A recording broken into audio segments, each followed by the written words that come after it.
It is 7 p.m. in Bafoussam, West Region of Cameroon. Ladies and gentlemen, greetings and welcome to the English newscast on Info Television. We can start with our top stories. The 8th national consultation between Election Cameroon and stakeholders in the electoral process was held this September 11, 2025 in Yaoundé at the conference center. And the University Coordination Commission in Cameroon convened its 2025 ordinary session on September 11 at the University of Yaoundé 1. Those were our headlines. Details right ahead.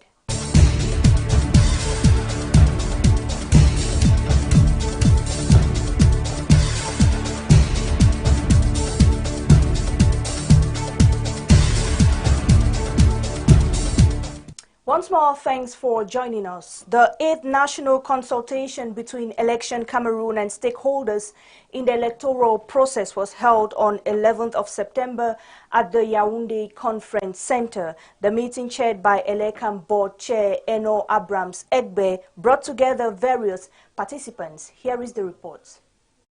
The October 12 presidential election is crucial for consolidating democracy and ensuring national cohesion in Cameroon. The 8th national consultation aimed to foster dialogue on enhancing the electoral process. Presiding over the ceremony, Election Board Chair Eno Abrams Egbe stressed the need for all participants to promote transparency in the elections. And our shared dedication to strengthening the credibility of our democracy. Finally, I would like to express my sincere thanks to the city mayor who was on a public asset because of some resiliences. One objective of this 8th edition is to evaluate past electoral challenges and seek improvements. Stakeholders expressed hopes that their expectations would be met. To me, dialogue is very good, but dialogue without implementation, resolutions that come out from here is something we need to still look at. So I encourage Elekam to continue in this, but I also want to encourage all stakeholders to implement resolutions. Also present at the ceremony were representatives from political parties, civil society, the media, and development partners. The CPDM Opanyong 2 section Gwele Meduka has convened a joint section conference on September 7 to strategize and prepare for October 2025 presidential election. The meeting aims at refining the party's approach and strengthening its groundwork ahead of the polls. Agnes Ayok tells us more. To evaluate the level of preparedness as the 2025 presidential election draws close, CPDM militants in the North 2 section had a joint conference organized on September 7, 2025 in Ngolomenduka to put out their objectives. It was a question of proceeding with an evaluation on the level of preparedness in view of the presidential campaign. The main responsibility of our militants is to ensure this gesture before, during, and after the election. During the meeting, the militants reaffirmed their commitment to support the party and the candidate, Paul Biya. They have assured him a resounding victory on the upcoming presidential election. Ngolo Menduka has always been a great supporter of the CPDM, and we will not fail. We are calm. We are voting 100% for the upcoming election. In order to galvanize the militants, about 520 pieces of loins were distributed to the militants. I have received my loin. I am very happy, and I am ready to vote for my president. I promise to return and distribute it to all my other colleagues so that this will become our working dress, and that on the day of the vote, we will give our 100% vote. Aware of the stakes, the president of the section took the opportunity to reiterate his recommendations to the militants. We have asked them to be vigilant on the day of the vote to avoid any provocation because there will be some. We are not going to despair during this election period. They must be calm, not provocative. And after the elections, they have to sit in the voting office to wait the counts. The conference took place under the theme Voters' Gestions before, during, and after the elections.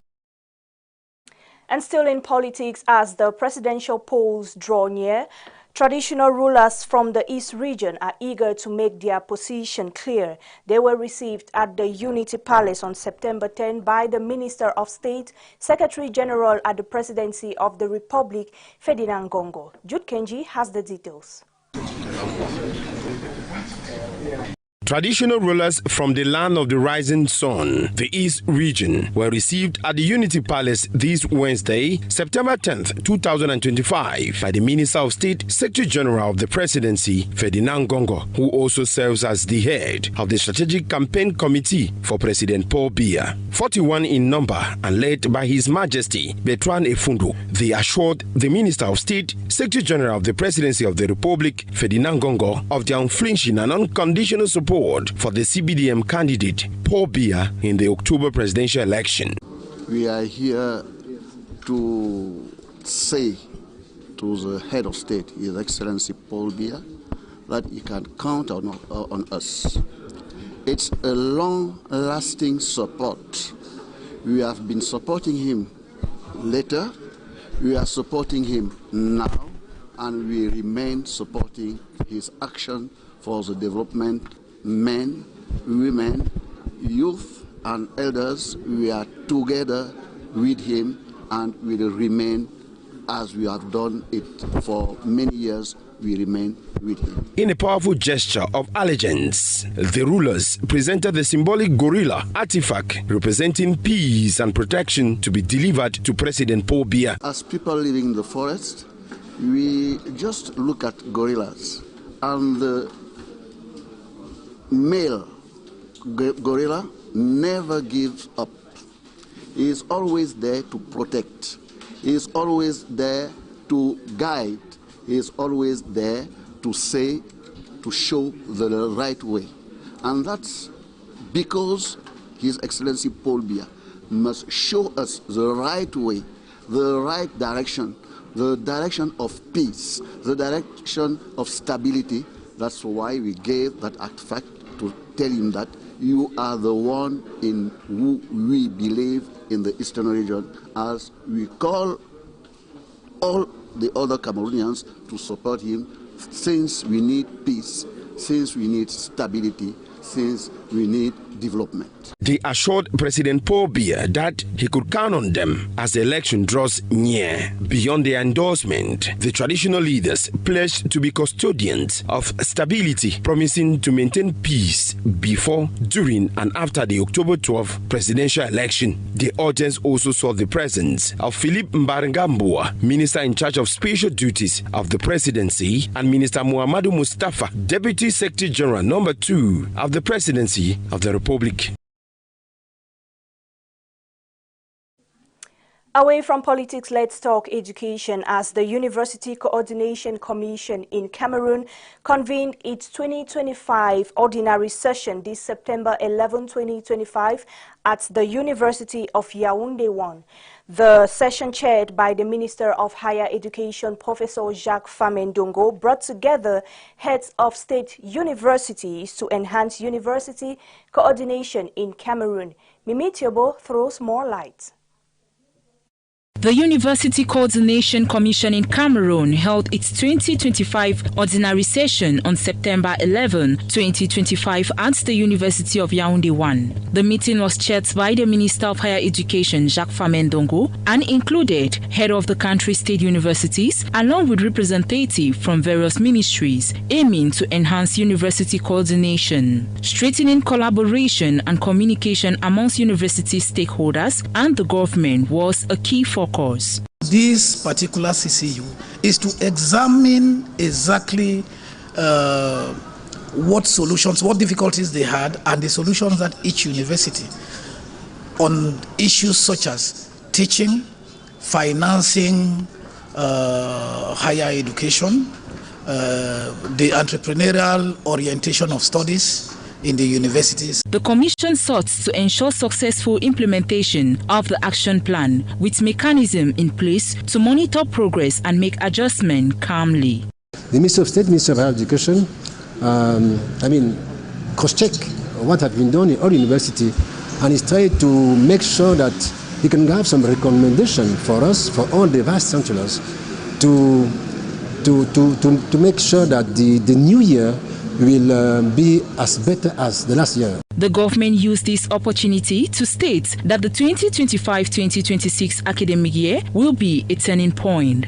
The government stands ready to support you and much as possible with resources depending on availability, policy, and with unwavering political will which flows from the higher authority of the Republic, His Excellency Paul Biya, President of the Republic, Head of State.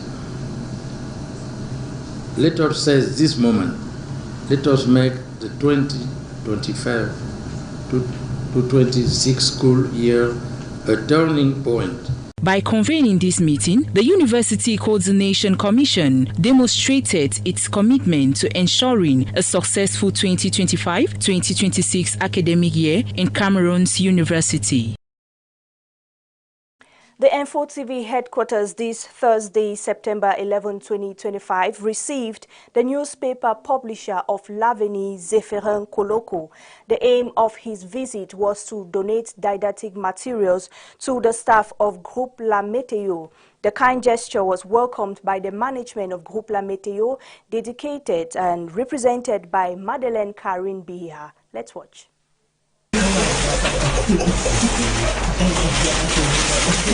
School kits consisting of school bags, notebooks, realm of papers, ball pens, and other supplies were handed over to staff of Groupe La Météo on Thursday, September 11, 2025, at the Info TV headquarters in Yaoundé. Zéphirin Koloko, president of the Press and Mutual Associations of Cameroon, once again brought smiles to the media following a new established tradition. This symbolic gesture has become an annual habit. The publisher of L'Avenir newspaper, accompanied by a strong delegation, aims to encourage the journalists of the Groupe La Météo during the 2025-2026 back-to-school period.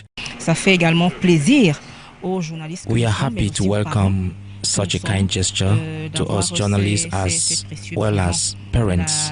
We are very grateful with what we just received. It is precious to us. It is something worthy of appreciation. This is actually an innovation to be reckoned with. We want him to continue in this light for others to also benefit. The donation was warmly welcomed by the group's representative, Madeleine Karine Biha, Deputy Advisor number 2 at Info TV. La remise du paquet minimum aux enfants des journalistes est une tradition. Handing over school didactic materials to children of journalists and other items is just a tradition to us. We have been doing this for years now. During this year's back to school, we decided to assist our colleagues as their children are heading back to school. We are acting as journalists, but also as a financial entity which is under the Association of Journalists in Cameroon. In the previous years, we had to limit our actions just to the children, but this year we extended our services to those in the world of information and communication. The publisher of the newspaper L'Avenir praised the professionalism of the media, which have become a reference in Cameroon for its quality of information. On behalf of the staff, Madeleine Karine Biha expressed her wish to motivate her colleagues in order to maintain the top spot. The world observed the World Suicide Prevention Day on September 10, highlighting the awareness on suicide and how it affects people globally. Jessica Ndiwum spoke with a psychologist, emphasizing that understanding its cause, risk factors, and warning signs is vital for the population. Let's watch. Suicide awareness efforts seek to break the silence surrounding depression, loneliness, and emotional distress that often drive individuals to such acts. In an interview, the psychologist highlighted the root causes of suicide. Mental health disorders.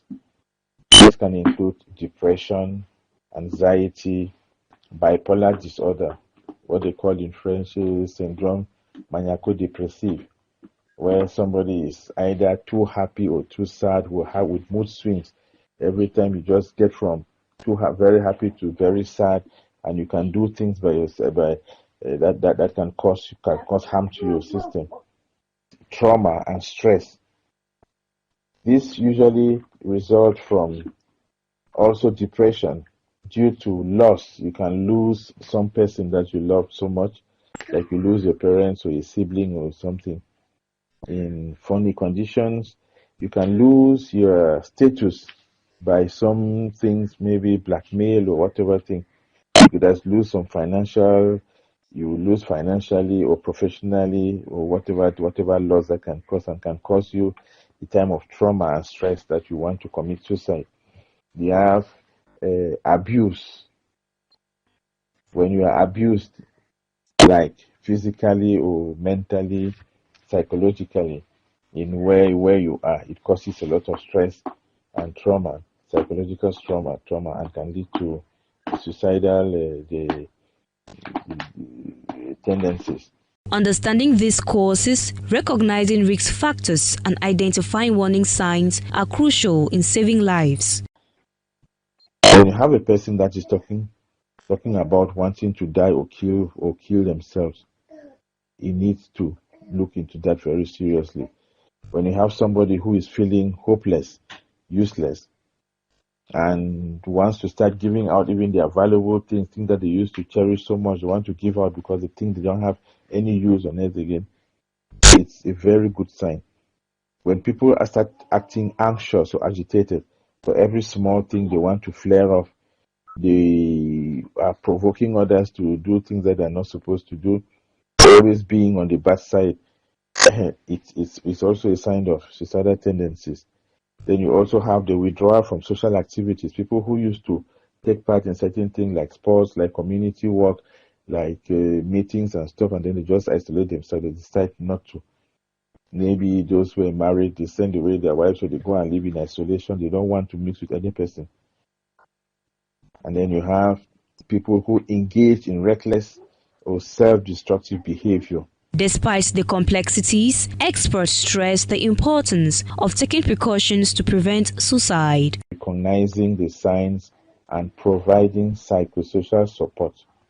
It means that if you have a person in your family or in your entourage who starts manifesting these behaviors cited above, these warning signs, it is time to talk to the person, encourage them to seek professional help, even give them your time and attention and love and everything. But the most important thing is to seek professional help.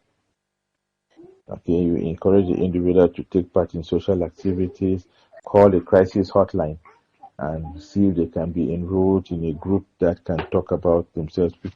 You mix with people who have had similar problems and have undergone some therapy, and they can feel better and useful in society. This day serves as a reminder that suicide is preventable, and reaching out for help while offering support to others can make a life-saving difference. And still on issues that concern psychology, losing a loved one can be a life-altering experience, and seeking psychological support can be a crucial step in navigating the challenges that come with it. Our reporter spoke with experts, and they emphasized on the importance of early intervention and professional guidance in promoting mental health. Agnes Ayuk. Losing a loved one is an incredibly challenging experience, and psychological follow-up can be beneficial for many individuals. Experts say that psychological follow-up, though not necessary for all cases, can provide support in processing feelings of sadness, anger, confusion, and guilt. There is a need for a psychological follow-up for someone who has lost his loved one. Psychological follow-up entails understanding the normal, though very painful experience of grief, which we can often see in the person through sadness, anger, maybe guilt. For some, grief can become complicated or prolonged, leading to mental health issues like depression or anxiety. I think I would say the people who might really need psychological follow-up might be people who prolong their grief, like they cannot return to their normal daily routines after a long time and they are stuck to grieving the loved one that has passed away. Coping with the loss of a loved one varies significantly among individuals. Many people find it helpful to talk about their feelings, whether through conversations with friends, family, or through prayer. Ça fait mal. It is really painful, and it's prayers that survives one. From time to time, you do your prayers for God to help you. It is difficult when you lose a loved one. It is very difficult to cope because when you think that the person is gone, how your life without the person will be, it is very difficult. Early intervention through follow-up can help identify and address these risks. Support from psychologists can aid in improving overall mental health, encouraging individuals to engage in self-care and fostering resilience. Ladies and gentlemen, thanks for choosing to stick around with the news on Info Television. The Minister of Water and Energy Resources, Gaston Elundu Esomba, chaired a ceremony presenting Cameroon's Energy Compact on September 10, 2025 in Yaoundé. The initiative, led by the World Bank Group and the African Development Bank, aims to enhance access to reliable and sustainable electricity in Cameroon. Mimi Tiobo has the details. Gaston Elundu Esomba, Minister of Water and Energy, opened the presentation session of Cameroon's Energy Compact workshop.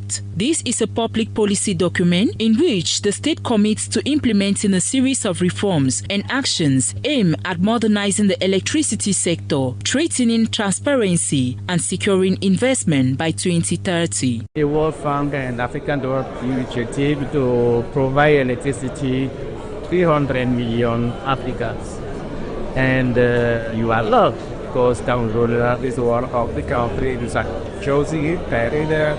Our goal is to provide electricity to 8 million Cameroonians.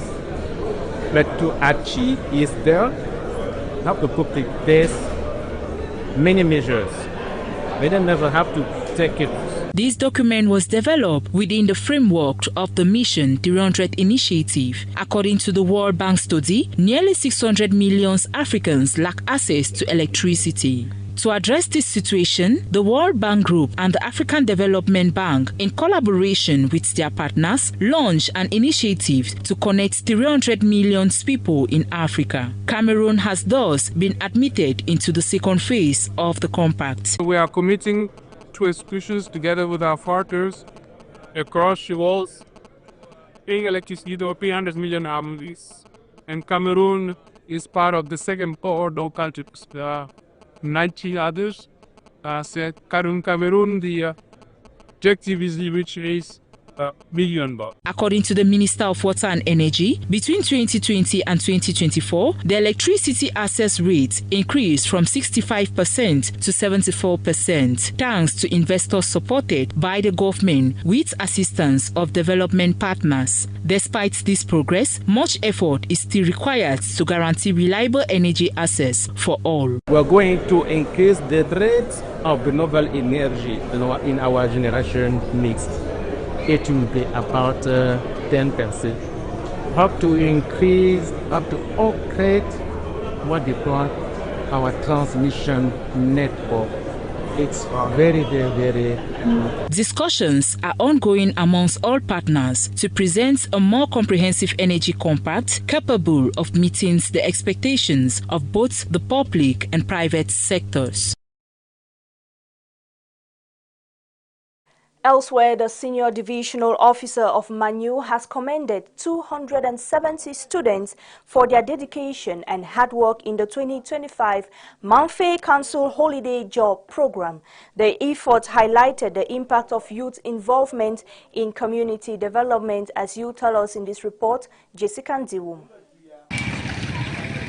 Over a 40-day period, the students worked diligently to enhance and beautify Mamfe municipality. The SDO lauded their commitment, noting that their efforts have given the town a significant facelift. Go to school in a very safe and healthy environment.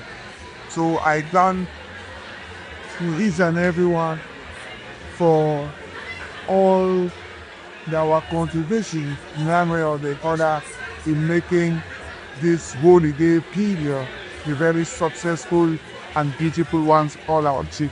The Mamfe Council Holiday Job Program, led by Mayor Robert Sintabenchong Ashu, aligns with President Paul Biya's vision of youth empowerment and civic engagement under the theme "Work Together for the Preservation of Peace and National Unity in our Fatherland." Participants demonstrated diligence and discipline, bringing noticeable improvements to streets, public spaces, and institutions across Mamfe. At the ceremony, Mayor Robert Sintabenchong Ashu expressed gratitude to the students and encourage them to manage their earnings wisely as they prepare for the new school year. Each of the 270 participants received 63,000 francs CFA from the SDO and other dignitaries, serving as a reward for their work and helping to alleviate back-to-school expenses amid economic challenges. If you come to Mamfe today, it's the cleanest city thanks to the students. Mamfe is very clean. 257 students is not very easy in the council, but it is a way that the mayor, the council is doing to alleviate poverty, to support parents during this back-to-school period. Grateful students appreciated the Mamfe Council for the opportunity and support, sharing that the holiday job not only provided them with earnings but also instilled values of teamwork, responsibility, and community service. Thank you. We learned a lot of skills doing this holidays job. Like for instance, we always gather on Friday. We were given opportunities to show our talent. I want to say thank you to the Mamfe Council because I was surprised myself. Because when I was coming for this work, I never knew it's going to be like this. So I just want to say thank you. I want to thank the Mamfe Council. I want to thank the mayor, each and everyone that is here, my fellow colleagues. That thank you. I give them more thanks, more glory. That this year has been a wonderful year for me. The ceremony concluded with the SDO urging youth to serve as responsible ambassadors of Mamfe Council, promoting peace and development within and beyond the municipality.